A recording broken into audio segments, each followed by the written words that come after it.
episode of SLiNK TV. I'm your host, Rifki Baum, and today I'm joined by our very blonde panel. Our first panellist is Becky Barnes, the co-founder of Plus North and the social media manager for slinkboutique.com. I'm also joined by Plus model, Grace Brackstone, and the winner of America's Next Top Model, Whitney Thompson, who's also now a successful plus-size model. On today's episode of SLiNK TV, we'll be discussing some of the top plus-size stories that have happened in the past few weeks. We'll also be showing you how to solve some of your style dilemmas, as well as interviewing our guest panellist, Whitney Thompson, on her life since America's Next Top Model. So what story have you got for us? Okay, so there's this fit mom, as she's called, and she stirred up some trouble during a TV showdown, saying that you can tell fat people that they're unhealthy, and that's your right to just, I don't know if it's randomly walk up to people and go, yo, you're unhealthy, or, but she's saying that's okay. She sounds lovely. Right. Yeah. She's like my fat sister. We don't advocate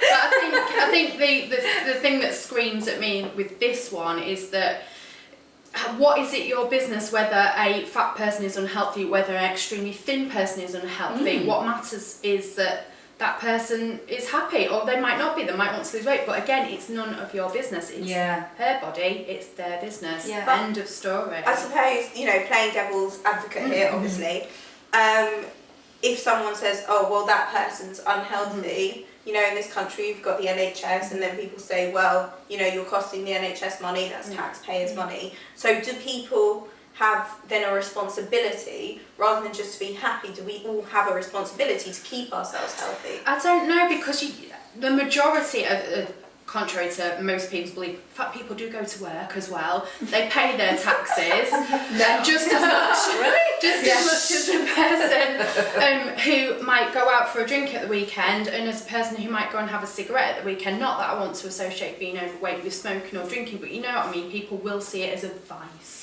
But just as much as that, are you going to turn around to them and say, sorry, no, you can't have any treatment because you did this throughout your life, or you made these choices throughout your life? You pay your taxes, and the health service is there to be used. That's what it's there I for. think, personally, that story,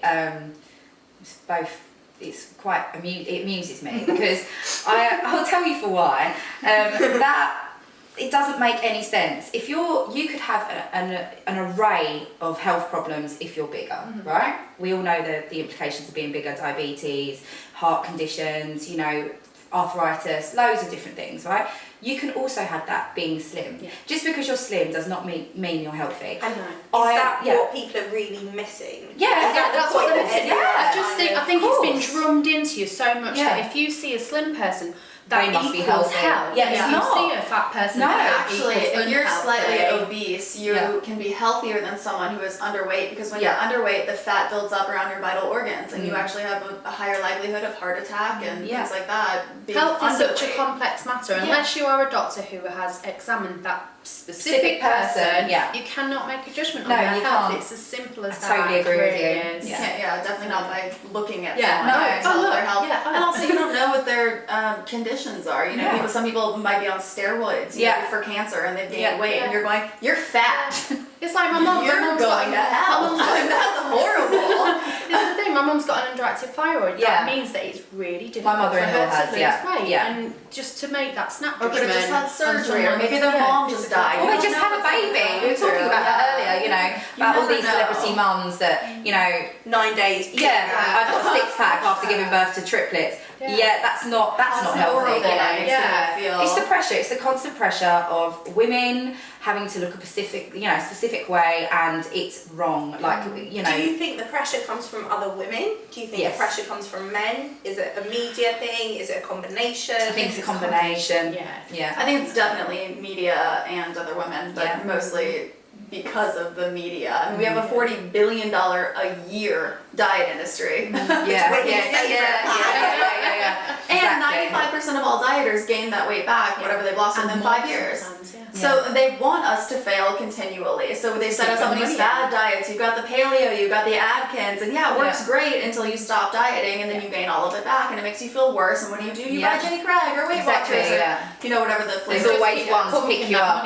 Instead of teaching us how to properly eat. And why is it? It's because we have these people, these massive corporations who are making tons of money who don't want us to understand our own bodies. So they say, you're fat, you need to look like X, Y, and Z, or else you're a cow. And so, Nicole Kidman, she hasn't eaten enough this week, and then next week she had a sandwich, so she's pregnant. It's ridiculous. It is. It's the media, and it is. Heidi Klum, she just had a baby, and here she is in a Victoria's Secret lingerie show looking better than you ever will. Great. Thanks, Heidi. There's expectations that just can't be met by everyone. Like, everyone is different, and everyone has different ways of putting on, losing, whatever.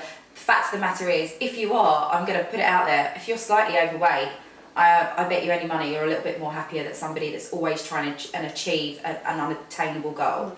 You're never going to be happy trying to, I've lost 5 pounds, but I need to lose that other 3 pounds. You're going to be way more happier just being yourself, and you'll be healthier.